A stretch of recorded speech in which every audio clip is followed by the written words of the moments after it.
What's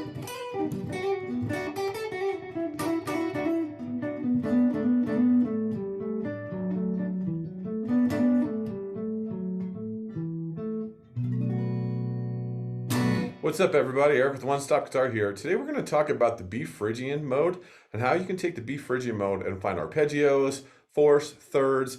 Just make that scale, that mode, sound so much more like you're playing music. It's all about visualization, and we're going to learn how to do it today.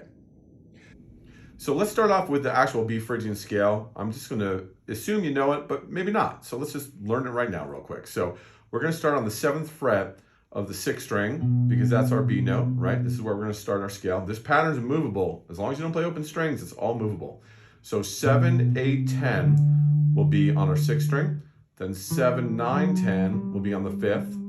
7, 9, 10 will be on the 4th. 7, 9 will be on the 3rd. 7, 8, 10 will be on the 2nd. 7, 8, 10 will be on the 1st. So.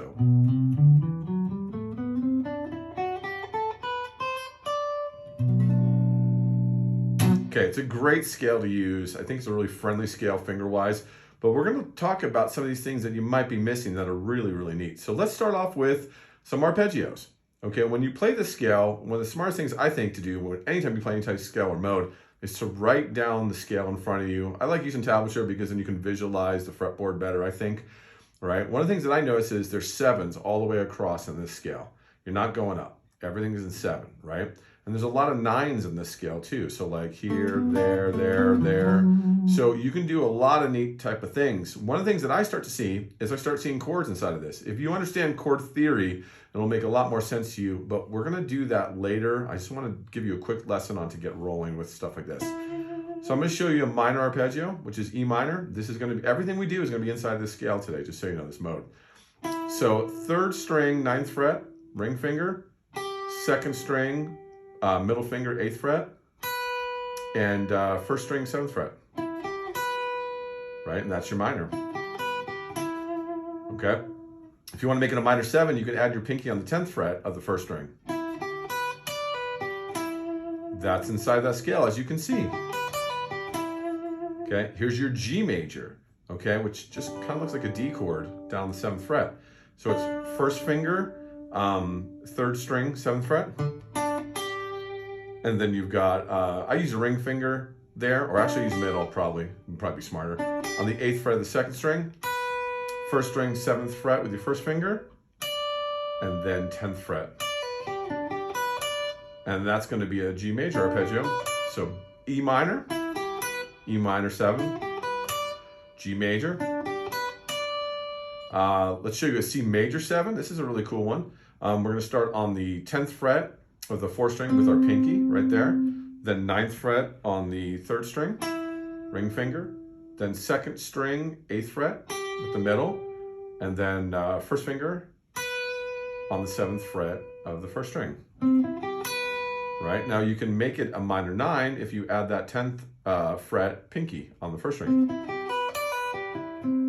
Now the other cool thing is you can resolve to that B, which sounds really cool. This is all inside of this mode. I mean, it's pretty crazy. So instead of just playing the scale like a scale, there's all these little things you can start finding. So there's your major 7 or your major 9. Okay, major, minor, minor 7. There's a ton of them. Here's a B minor. So 9th fret on the 4th string with your ring, and then bar across on those top 3 strings on the 7th fret. And then you can add that pinky on the 10th fret at the end. So you're starting to see how much valuable stuff you can grab out of this scale. Let's talk about some harmony stuff. 2 7ths together on the 4th and 3rd strings of 4th. Same thing on the 5th string and 4th string. You can go minor 3rd right there, which is 4th fret on the 9th fret on the 4th string, and then on the 3rd string 7th fret.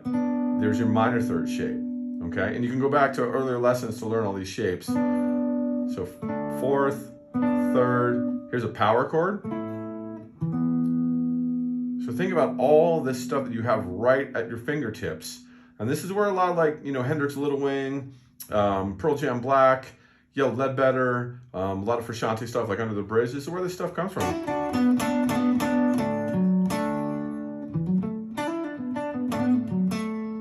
Another chord that we didn't talk about earlier that's kind of neat is a D chord without the root note, right there. And then you can start putting different bass notes in. And I'm just doing this strictly from the scale. I mean, I know the theory behind it, but if you don't know the theory behind it, you can look at your scale and put them together, because if you're using this mode, this scale, everything's gonna work, right? So that's a really nice chord, right? All I did was play a D chord right there, and I put this G in the bass instead, or F sharp in the bass, or an E in the bass.